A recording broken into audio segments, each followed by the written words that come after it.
Hey everybody, welcome to Hockey Skate Down. Before we get into the video, I just want to say thank you to all my subscribers. If you want to join our hockey team, it's free. Click subscribe, hit the notification bell to all. Thank you all so much, and let's get started. Another disappointing Devils loss. And this one was one you're watching and you're just very upset watching this game because you saw what they did with the Colorado Avalanche the last time they were able to just grudge through a win. And, they come to play this game and they just look totally different. And, they know what's at stake now. They have to string together some wins to get into a playoff position. And it's just, again, not happening.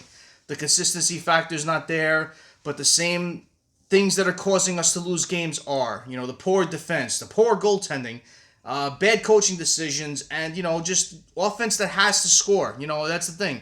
When you have offense that always feels like they have to go out there and score a goal instead of just riding out the game, it just makes it hard for the whole team to play. And, it was another one of those games tonight. They come out swinging. They put some pucks in the net. Markstrom plays really well. Makes that huge save on Nico Hischier.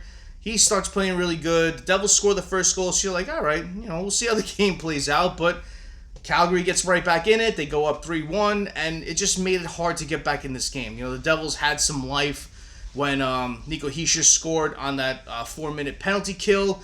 You heard the crowd roaring. It was just a cool span of 4 minutes where the crowd was going. The Devils were making good plays of, throwing the puck back down. Vanacek made a nice save on that play. They were just... Devils were, not just clearing, but they were getting some shots on net. So it was a good penalty kill. You're like, all right, maybe we have something here. And then, they come back and score the fourth goal. The Devils get their third goal, and the game was iced on an empty netter. So this was one of those games where you were upset watching it because they have to string together some wins to get back in the playoff position, and it just didn't happen. It's just like the beginning of the year. You win one, you lose one, and... when you need to win as many games you can, you see other teams around you winning, and that separation is growing. It's hard. It's hard because you realize you still have games left, but you realize how hard it's going to be to get back in this. So, looking at the Devils now, they currently played 49 games, 25, 21, and 3. They have 53 points. They have 33 games left in the year, so there is time. But they still sit 5 points out of the last wild card spot. And, like I just said, when you have teams below you, around you, above you that are kind of winning and you're losing, that separation just grows. So it just makes it that much harder to get back into a wild card spot. So, I hope the Devils can do something. You had your best player come back tonight. We were eagerly anticipating when Jack Hughes was going to come back, and came back tonight, and it just wasn't enough to get the team to win this game. And it was just one of those games where you're watching the game and you're upset. But looking at the Calgary Flames, they've been on a streak lately. In the last 11 games, the first 4 games they went 4-0. The next 4 games they went 0-4, and the last 3 games they went 3-0. So they've had an up and down year like we've had. And but I like what the team looked like. The last trade they made, trading out Elias Lindholm and bringing in Andrei Kuzmenko amongst other picks and prospects. I like this trade for them. Look what Kuzmenko has done. He scored a big goal tonight. He has 2 goals in his last 2 games with the Flames. So, I have a feeling this is going to work out for them. I really do. And they have a lot of trade chips leading up into the trade deadline, with Tanev and Hanifin and Markstrom.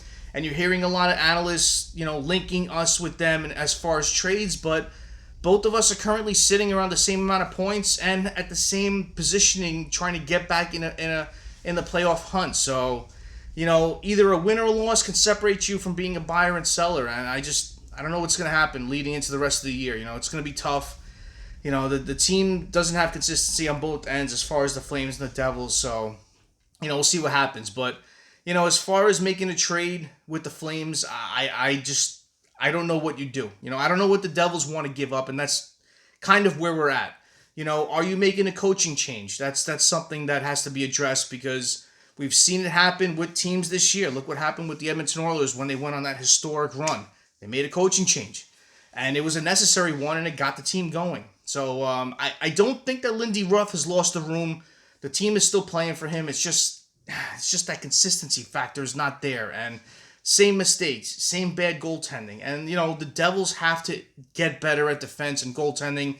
They have to do something with that. Is it something that happens leading into the trade deadline? Is it something happens that in the offseason where you don't have that much, where a lot of teams are vying for the same player? But, we'll see what happens. But, I don't know what the Devils are willing to give up. A lot of teams are going to be looking at your key prospects, your good players in your team, your good youth.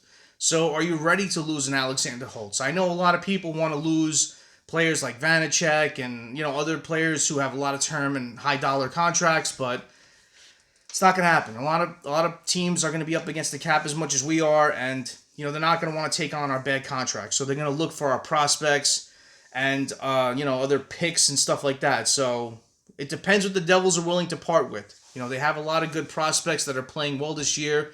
Josh Philman, you have Lenny Hemanyaho, you have Arseny Gritsyuk, Seamus Casey. They're going to be targeting those four especially.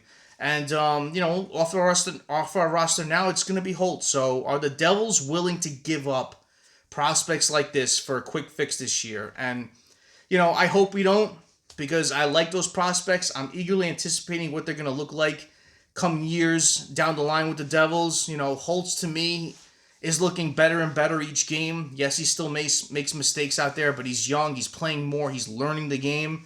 And we've seen what happened with Jesper Bratt, the same thing. He was healthy scratched. He was held on, he was pushed down to our bottom six. He was left out of the lineup for games. But look at how he's playing now. He's learned what it takes to get to a certain point and how to play. And I think the same thing will happen with Alexander Holtz. So I hope he's not going to be a trade chip for us, but you have to give something substantial to get something good in return. So I don't know what the Devils do at this point. There's just looking at the rest of the schedule. There's 33 games left, but something has to happen. And, I'm a big proponent for, Craig Berube. We've seen him come in late in the year and turn a team around. And, maybe the Devils need something like that. I don't know. I've stuck up for Lindy Ruff as much as I could. But something has to be done. And when you want to take that next step and you're still kind of regressing and stuck, you need someone to push you over there. And, maybe it could be a coaching change that happens. But something has to be done quick because, these are games that you're losing where you have to be winning. And we'll see. Just a rant after this game because I'm still pissed off about this loss. But, comment below. What do you think about this game? What do you think about the Devils season? What do you think they should do? Comment below and let me know. Thank you all for watching. Have a great rest of the day. Have a great night. Take it easy. Stay safe.